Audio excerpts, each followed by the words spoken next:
नमस्कार दोस्तों, स्वागत है आप सभी का आपके अपने चैनल आरके मिक्स एंटरटेनमेंट पर। दोस्तों, आपको अगर आज की वीडियो पसंद आए और आप भी मेरी तरह भगवान शिव के भक्त हैं तो हमें ओम नमः शिवाय लिखकर कमेंट जरूर करें। दोस्तों, प्रत्येक माह की कृष्ण पक्ष की अष्टमी तिथि को कालाष्टमी का व्रत रखा जाता है और जनवरी के माह में इस व्रत को करने की शुभ तिथि 25 जनवरी 2022 दिन मंगलवार को है। यह तिथि हिंदी पंचांग के अनुसार माघ मास के कृष्ण पक्ष की अष्टमी तिथि है। इस दिन अष्टमी तिथि 25 जनवरी को सुबह के 7:48 से आरंभ हो रही है, जो 26 जनवरी को सुबह के 6:25 पर समाप्त हो जाएगी। दोस्तों, कालाष्टमी का व्रत भगवान शिव को समर्पित एक अद्भुत व्रत की श्रेणी में आता है, क्योंकि इस दिन भगवान शिव के रुद्र स्वरूप भगवान काल भैरव की पूजा की जाती है और धार्मिक मान्यताओं के अनुसार ऐसा कहा जाता है कि भगवान काल भैरव के भक्तों का जो भी अहित करने की कोशिश करता है उसे तीनों लोकों में कहीं भी शरण प्राप्त नहीं होती है और इनकी पूजा से भक्तों को भय, शत्रु, नकारात्मक शक्तियों और ग्रह दोषों के अशुभ प्रभाव से भी मुक्ति प्राप्त होती है। दोस्तों, भगवान काल भैरव अपने 8 रूपों में इस धरती पर स्थापित हैं और इनके अलग अलग नाम हैं, जैसे काल भैरव, आस भैरव, बटुक भैरव, आदि भैरव, भूत भैरव, लाट भैरव, संघार भैरव, छत्रपाल भैरव। अब भगवान के इन रूपों में आप भगवान के किस स्वरूप की पूजा करेंगे, यह जानना अति आवश्यक है। दोस्तों, शास्त्रों के अनुसार साधारण और गृहस्थ जीवन जीने वाले व्यक्तियों के लिए भगवान काल भैरव के बटुक भैरव स्वरूप की पूजा करना शुभ फलदायी रहता है, क्योंकि इस स्वरूप को भगवान का सौम्य स्वरूप माना गया है। तो आइए दोस्तों, जानते हैं भगवान के काल भैरव स्वरूप और बटुक भैरव स्वरूप से जुड़ी एक छोटी सी कथा के बारे में। भगवान शिव के बटुक भैरव स्वरूप से जुड़ी कथा के बारे में कहा जाता है कि प्राचीन काल में आपद नामक एक राक्षस था, जिसके अत्याचार से तीनों लोकों के देवता और मनुष्य अत्यंत परेशान थे। आपद को वरदान प्राप्त था कि उसे कोई देवी या देवता नहीं मार सकता, उसका वध केवल 5 साल का कोई बच्चा ही कर सकता है। तब सभी देवी देवताओं ने भगवान शिव से उस राक्षस का संहार करने की प्रार्थना की। भगवान शिव और सभी देवताओं की शक्ति से एक 5 साल के बालक की उत्पत्ति हुई, जिसका नाम बटुक भैरव रखा गया और उस बालक ने ही आपद नामक राक्षस का वध किया।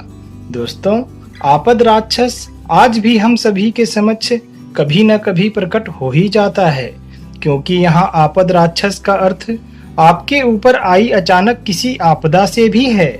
इसलिए अगर आपके ऊपर कभी भी कोई भी आफत आ जाए और आपके लिए उस आफत से निकलना मुश्किल हो जाए, तो आप भगवान के बटुक भैरव स्वरूप की पूजा अवश्य करें और बटुक भैरव जयंती धूमधाम से मनाएं।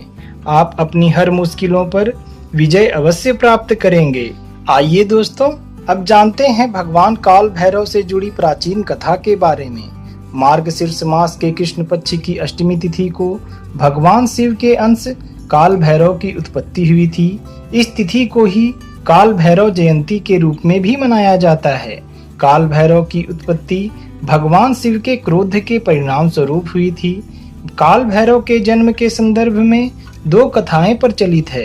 पहली कथा ब्रह्मा जी से संबंधित है और दूसरी कथा राजा दक्ष के घमंड से संबंधित है।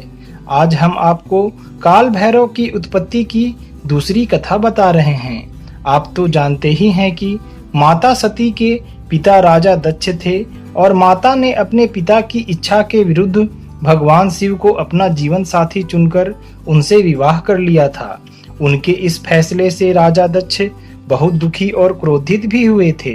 वे भगवान शिव को पसंद नहीं करते थे। उन्होंने भगवान शिव से बदला लेने और उन्हें अपमानित करने के लिए एक यज्ञ किया, जिसमें उन्होंने सभी देवी देवताओं को निमंत्रण तो भेजा, लेकिन सती तथा भगवान शिव को निमंत्रण नहीं भेजा। इस बात का पता चलने पर माता सती ने भगवान शिव से उस यज्ञ में शामिल होने के लिए निवेदन किया। तब उन्होंने सती को समझाया कि बिना निमंत्रण किसी भी आयोजन में नहीं जाना चाहिए, चाहे वह अपने पिता का घर ही क्यों न हो। लेकिन सती नहीं मानी। उन्होंने सोचा कि पिता के घर जाने में कैसा संकोच, और वे हट करने लगी और बिना महादेव की आज्ञा लिए ही वे अपने पिता के घर चली गईं। यज्ञ हो रहा था। सभी देवी देवता, ऋषि मुनि, गंधर्व आदि उसमें उपस्थित थे।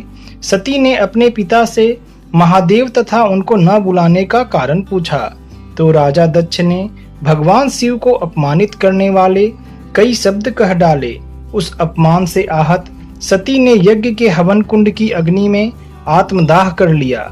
ध्यान मुद्रा में लीन भगवान शिव सती के आत्मदाह करने से अत्यंत क्रोधित हो उठे और उनके क्रोध के प्रलंकारी स्वरूप से ही काल भैरव की उत्पत्ति हुई। भगवान शिव ने काल भैरव को उस यज्ञ में राजा दक्ष के घमंड को दूर करने के लिए भेजा। काल भैरव का वह रौद्र रूप देखकर यज्ञ स्थल पर मौजूद सभी देवी देवता ऋषि भयभीत हो गए। काल भैरव के रास्ते में जो भी आता गया वह उन सबका संहार करते चले गए और अंत में उन्होंने राजा दक्ष का सिर भी धड़ से अलग कर दिया। कुछ ही समय पश्चात भगवान शिव भी वहां आ पहुंचे और सती के पार्थिव शरीर को देखकर अत्यंत दुखी हो गए। वे सती के पार्थिव शरीर को लेकर पूरे ब्रह्मांड की परिक्रमा करने लगे। ऐसी विकट स्थिति देखकर भगवान विष्णु ने अपने चक्र से सती के शरीर के 51 टुकड़े कर दिए। सती के शरीर के अंग पृथ्वी पर जहां जहां गिरे वहां वहां शक्ति पीठ बन गए, जहां आज भी माता की विधि विधान से पूजा होती है। धार्मिक मान्यताओं के अनुसार काल भैरव आज भी उन सभी शक्ति पीठों की रक्षा करते हैं। दोस्तों, भगवान शिव के काल भैरव स्वरूप को महादेव का 5वां अवतार माना गया है और इनकी पूजा का बहुत ही अधिक महत्व है। तो आइए जानते हैं कि इस शुभ दिन में आप इनकी पूजा किस प्रकार से कर सकते हैं। इस दिन सुबह ब्रह्म मुहूर्त में उठकर नित्य कार्यों से निवृत्त होकर एक स्वच्छ वस्त्र धारण कर स्वयं और पूजा स्थल को गंगा जल से शुद्ध करने के पश्चात व्रत का संकल्प लें। इसके पश्चात यदि आपके घर में भगवान काल भैरव की मूर्ति है तो उनकी या फिर भगवान शिव की प्रतिमा का पूजन भी कर सकते हैं।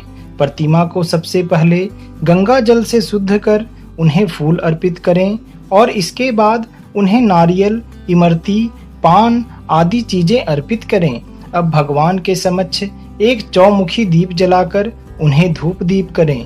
यहाँ एक बात का अवश्य ध्यान रखें कि भगवान के लिए जलाए जाने वाले दीपक को केवल सरसों के तेल से ही जलाएं।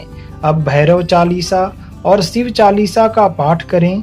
इनका पाठ समाप्त करने के पश्चात भगवान भैरव के निमित्त इन मंत्रों का पाठ भी 108 बार अवश्य करें।